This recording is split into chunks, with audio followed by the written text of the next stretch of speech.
Hello and welcome to Devil's Advocate. Does the government have a duty to discourage smoking? And if so, how effectively is it doing it? That's the key issue I shall raise today with the Health Minister, Anbumani Ramdoss. Dr. Ramdoss, given the present confusion over the government's position on smoking, let me start by ascertaining your position as Health Minister. First of all, do you believe the government has a duty to discourage smoking? Absolutely. Just given the fact, very shortly I'll say that India is 1/6 of humanity, living on just 2.4% of the world's land. 40% of India's health problem is tobacco related. All right, given that you say the government has a duty to discourage smoking, do you also accept that all the research shows that graphic pictorial warnings are considerably more effective than textual cautions on cigarette packets? Yes, it is very effective given the fact that India has a lot of illiteracy and multi-language problem. And in fact, earlier we had statutory warnings on words, but it wasn't much of effect. So you're saying that given that India has 36% illiteracy, and on top of that it's a multilingual society, pictorial warnings are perhaps the only way of making the poor and the uneducated aware of the harmful effects of smoking? It is not the only way, but it's also a way, it's also very effective where you've seen examples in different countries. Is it the most effective way? I can't say it is the most effective way, it is also one of the effective ways, because it goes to, you could say, example, BD smoking. 55% of tobacco in India is BDs. And when you say BDs, most of them are smoked by illiterate people. Let me point out the international research. It shows that 68% of Brazilian smokers and 57% of Canadian smokers, two countries where pictorial warnings are compulsory, say that pictorial warnings have made them think twice, maybe even 3 times about smoking. Is there any reason to believe that if pictorial warnings were compulsory in India, Indians would behave differently? I don't think so. I mean, I'm sure it would be very effective given the fact that all these times we have been saying things to the people, but I believe now it's time to scare them and say that yes, these pictures, I mean, this is what you'll end up if you smoke and then you use these tobacco products. I want to repeat what you said. The time to scare people has come.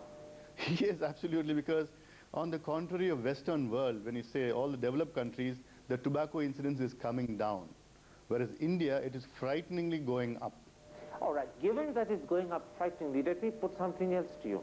It's well known, as you said a moment ago, that 40% of all illnesses in India are tobacco-related, leading to 1 million deaths a year. The World Health Organization estimates that by 2020, almost 15% of all deaths in India will be tobacco-related. Given those facts, and given that tobacco smoking is increasing, what would happen if India did not make pictorial warnings compulsory?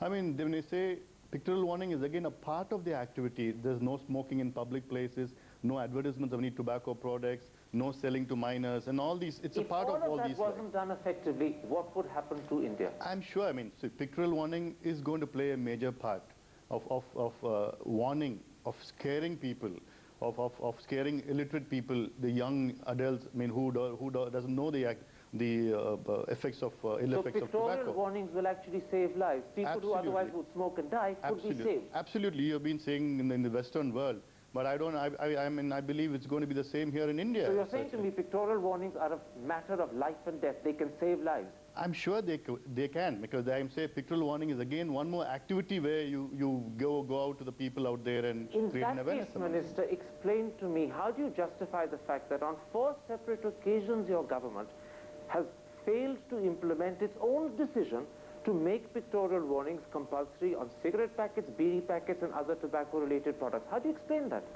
See, it is both related to both political activity and the judiciary as such, like. And the judiciary is pushing for it. The Simla High Court is setting deadlines. I mean, again, they had given extended deadline till the March because you asked for it. This year, but we are, see, as intention of the government is that we are going for pictorial warning. There are no two views on that. But you say the intention of the government. 4 times the cabinet has failed to implement its own decision. It's nothing to do with the cabinet. The group of ministers. It's nothing to do with the cabinet or the group of ministers. But then it had to, in time again, due to the political intensity, the problem of the laborers, the employees, the BD workers, where there's been a lot of pressure being mounted on the government by the members of parliament, by various parties and political parties. So we have to, but can I interrupt? Yes. Pause for a moment and listen to what you're saying. It's pressure on the government because of BD workers and cigarette workers. There are today 30 lakh bidi and cigarette and tobacco workers in the country. Against that, there are 250 million people who smoke and another 750 million who could be tempted to smoke. How can the concerns of 30 lakh tobacco industry workers overweigh the interest of 1 billion Indians? See, we're not saying we're not going to do away with pictorial warning. Pictorial warning is going to come without a doubt. But it hasn't come. The intention of the government is to bring it, but it's just a time factor. Now, see, now we have till March and we're going to bring it before that. And I don't see why we're not going to. And definitely, we are at that, the group of ministers, this at that, and the intention of the government is that. Minister, you keep talking about the intention of the government. You were meant to do this in 2006 July. There were some practical problems. 4 times after that, the deadline has been avoided. It's quite possible you may miss it a 5th time. You're losing lives in the meantime. Here is a government that admits that people could die, are dying, and the number that are likely to die is growing. And yet, it's failing to implement its own decision. I put it to you, that is irresponsible. I'll again say that there were some practical problems. We are overcoming that. And you see, any scheme in the country, there will be practical problems. We have to overcome that. We have to go there in consonance, in consultations, and then we have to get it. But again, when I say that ultimate aim is, we are going to bring it. There's no two views on that. You're going to bring pictorial warnings? Pictorial warnings, yes. Pictorial warnings. Pictorial warnings on tobacco products. Let me tell you why many people doubt you. They don't doubt you personally because they know you're totally committed to this.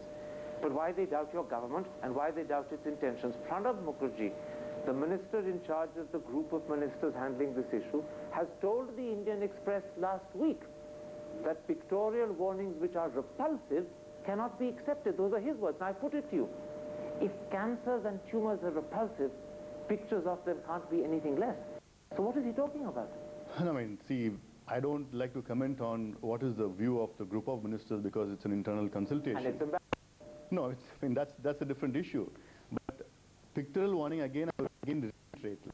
See, start somewhere and move positively and go forward progressively. So what will you start with the little child smiling so that it doesn't put anyone off? It's not the smiling part, but then when you're going to see in the next couple of months, like what pictures are going to come and how we're going to create an awareness, as well as scare them. It's not going to be some innocent pictures out there. The organization Hriday is carrying out a campaign in the newspapers, full scope. Advertisements appeared in the Hindustan Times and the Times of India demanding from the government the severest, most graphic pictorial warnings. You know that all the research done suggests that severe graphic pictorial warnings work. I want to quote to you the Association of European Cancer Leagues. This is what they say. The 2 warnings identified as most effective at discouraging smoking were the warning depicting a diseased mouth and the warning depicting a lung tumor. Those are down in India to be on packages if the GOM agrees. Now, do you think such pictures should be there or not? Give me your opinion. See, personally, I believe that pictures should scare the people. But then again, it is the decision of the government, the decision of the group of ministers.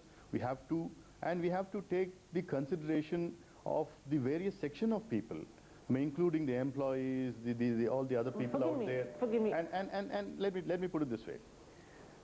We are going to do it progressively, if at all. Like. So you're going to begin ineffectively, no, and you're going to hope and pray that one day you get the courage to be strong. You can't just say that means before it coming, you just can't say it's ineffective. But tell me something then. Tell me something. Will you have pictures of a diseased mouth and lung tumor? I know you as a minister want them. I know that you're personally for them. You said so. Will Pranab Mukherjee? It's nothing. Will Kamal Nath and the rest of the GOM it has nothing to do with Mr. Pranab Mukherjee. He is a very senior politician, and we have He's gone public with his views. No. We have all confidence in him. It has nothing to do with him. It's to do with the technical. See, the INB ministry, their technical component. The INB ministry? The INB ministry. If it's a matter of saving Indian lives, how does the INB ministry come in? The pictures, both the INB ministry and the health ministry, in consultation with each other, are going to get into these pictures and what sort of pictures should come.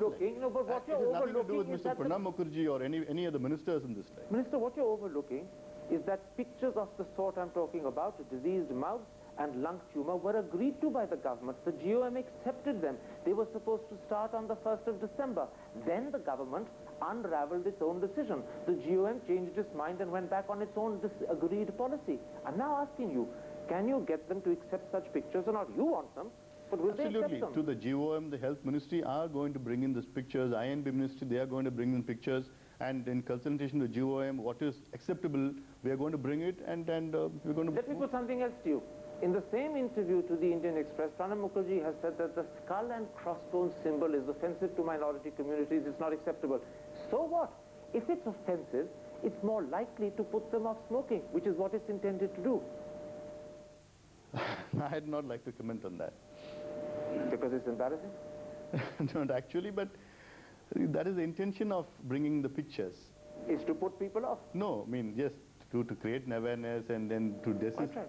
from The smoking. intention, as you said, is to scare them. That's Is the to intention, scare them. When people look at tumors on cigarette packets, when they see skull and crossbones on cigarette packets, they're scared, they're repulsed, and as a result, they don't smoke.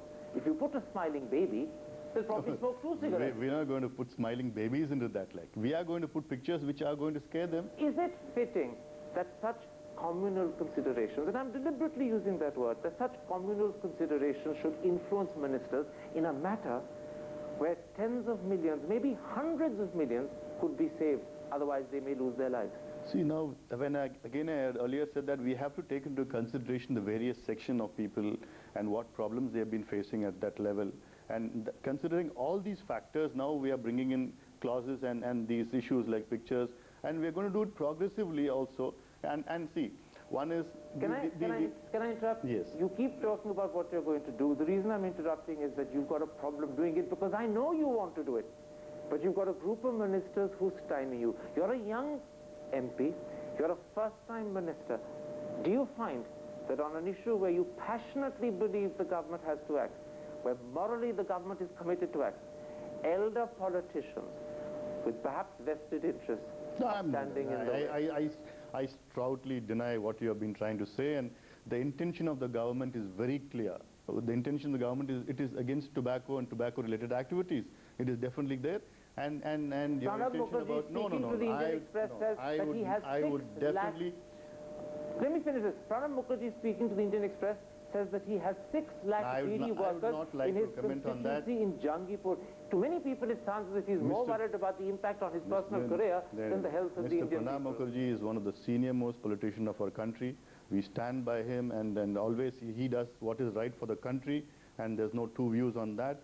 Is he doing what's right for cigarette smokers? Is he doing enough to discourage them? It is like we have to take into consideration all the factors. Again, I'm saying that the various sections of people out there, the poor section, the workers are there. My last question. All the apprehension has to be taken. I know I'm embarrassing you. I'm persisting because I know that actually at the end of the day you believe in what you're saying and you're stymied by some people who won't help you. But let me put my last question.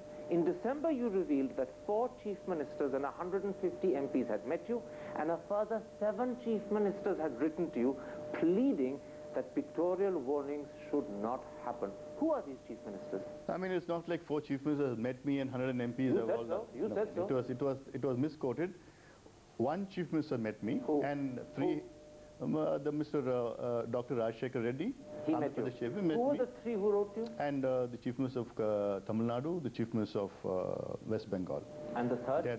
Again, the Andhra. So there were 3 chief ministers. Why do these 3 chief ministers not want pictorial warnings? It's not like they didn't want it, but they had some views on that because of the BD industry, the employees. Have they been lobbied by the tobacco industry? See, the issue here is the tobacco industry is pushing the BD, the cigarette industry is pushing the BD industry, and the BD industry is pushing its employees to go to the street and is the government as a result being pushed? That's what I'm asking. It's little, I mean, when you have hundreds of thousands of people on the street, I mean, it is the duty of the government to listen to them and to take the cigarette and BD workers versus a billion Indians, and you side with 30 lakh and endanger a billion? It's not like I'm siding with them, like. Your colleagues are. As a government, whatever the state government, they have to take the views of them, they have to take the grievances and then they take into consideration. None of these chief ministers say that they don't want pictorial warning. They just have saying that... Take it slowly, take it easily, don't endanger people and don't endanger our victory and our politics. No, they are asking us to take care of the apprehensions of the people. I mean, they are the elected people, the poor people, and they have the family to support. and all these. But again, I would reiterate that the intention of the government is very, very clear. The intention of the government is against tobacco, and we are going to save millions of people when we have more measures coming, workplace smoke-free policies and all these things. Then let's take a break and let's talk about some of those more measures in the limited time available in part 2. We'll be back in a moment's time. See you after the break.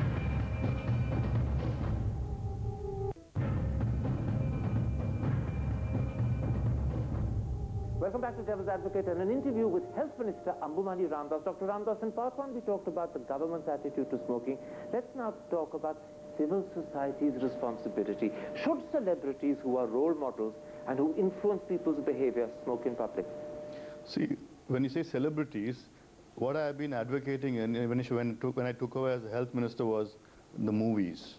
And they are the most, I say, the most responsible. Okay. Then let me ask you this. And when I say movies, there shouldn't be any smoking scenes, because we had statistics showing that 52% of children who have the first puff of cigarette is due to the movie celebrities. So movies have a huge impact. Absolutely. And when I said that, in fact, there were so many people who were against me, and you yourself have written an article questioning how I got my MBBS degree. I mean, this was the intensity of the opposition I had at that time. Let me put this to you. Do you think Shah Rukh Khan should have smoked at a cricket match? Absolutely not. Absolutely not. What was the necessity? See, these are celebrities, and millions of youngsters are looking towards these celebrities. And when you say, I mean, there are so many of them, not only these movie personalities, but other personalities as well. So you agree with me? Celebrities, therefore, ought not to smoke in public because they set the wrong example. They encourage young people. Absolutely. Even my 4-year-old daughter could say this.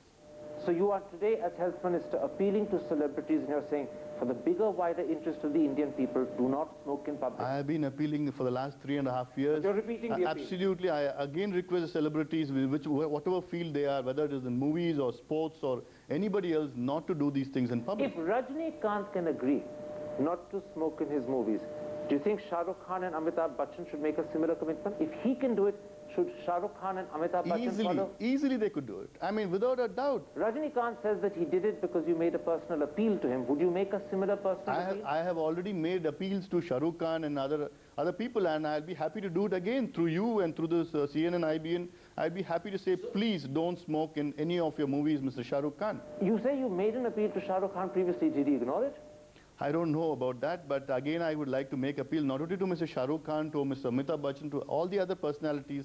I mean, children are being affected. 14-year-olds are taking on to tobacco. And when in, say, India, this very, very concerned about alarming rise of incidence of tobacco in young people. You made an appeal to Shah Rukh Khan, you're making an appeal to Amitabh Bachchan. You're saying to them, in the bigger interest of the Indian people, don't smoke in public.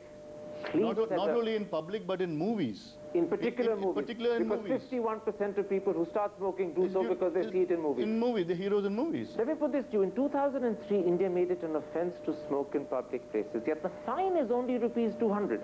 On the other hand, the fine for jumping a red light is 600. For speeding is 900. For using your mobile while driving, it's 1500. Why can't you increase the fine for smoking in public places? We are going to change it because that is in the act, not in the rules. We're going to change it now. What should the fine be? From end of May, there's going to be workplace smoke-free policy or smoke-free workplace policies. And what would be the fine for transgression? No, we are looking at the fine today. The act says they're only 200 rupees, but we're going to penalize the institute, whether it's a hotel or a restaurant or the office or anybody else. And from June onwards, nobody could smoke in any place where there's employees, where any offices, any restaurants, any pubs, any bars, or anywhere in the country, except the roads or your houses, if your wife allows. So you're saying from June onwards, not just workplaces where people work, but also, as happens in England and Ireland, you're going to ban smoking in pubs and restaurants as well? Yes, anywhere where there's an employee, because an employee has access to a smoke-free atmosphere. And this happens this June? This June. And this is a guarantee it will happen? Yes, it will. And your ministers and colleagues in cabinet will let it happen? And it is in the rules, and it has to, because we are moving forward towards the FCTC, Framework Convention Tobacco Control. You say so. Let's wait and see if it actually happens. But in the meantime, a pleasure talking to you, Dr. Ramdoss. Thank you, sir.